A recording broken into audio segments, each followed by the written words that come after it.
పేరొచ్చి జయరాం రమేష్. ఈయన ఉన్న party Congress party. ఏమంటున్నాడో ఒకసారి విందాం.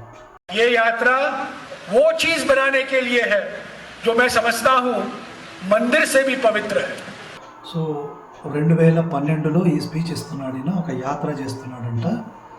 ఆ యాత్రలో మందిరం అంటే మన గుడి, హిందువులు ఎక్కడికైతే వెళ్ళి మొక్కుకుంటారో ఆ దేవుణ్ణి, దానికంటే ముఖ్యమైనది అని చెప్తున్నాడు.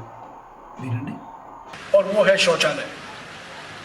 हम जितने भी मंदिर में जाएं, अगर शौचालय नहीं है, आप कितना भी नारियल फोड़िए, कितना मंगलारती कीजिए, आपको मोक्ष मिलने वाला नहीं है. సో మందిరాన్ని అంటే హిందువులు ఎంతో పవిత్రంగా భావించే గుళ్ళని టాయిలెట్తో కంపేర్ చేస్తున్నాను. అంటే టాయిలెట్లు చాలా ముఖ్యము, గుడి ఇంపార్టెంట్ కాదు.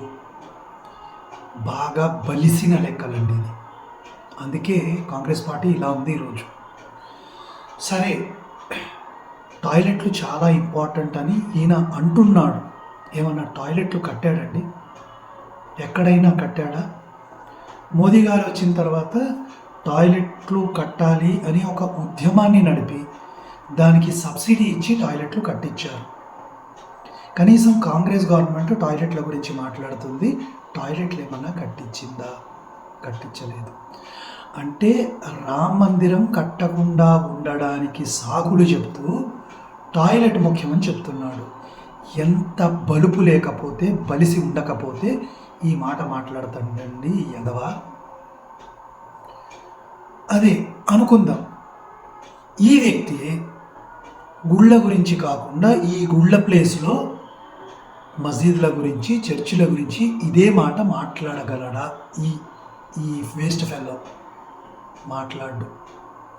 అంటే కాంగ్రెస్ పార్టీ అంటే మీరు చూడండి ప్రేక్షకులు, వీళ్ళ టార్గెట్ ఎప్పుడూ హిందువులే, ఎప్పుడూ కూడా హిందువులే. వేరే మతాల గురించి మాట్లాడడం.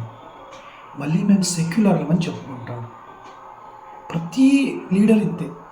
సో కాంగ్రెస్ పార్టీలకి వెళ్తే దేశద్రోహులు అవుతారు అని చెప్పడానికి ఇంతకన్నా పెద్ద ఉదాహరణ అవసరం లేదు.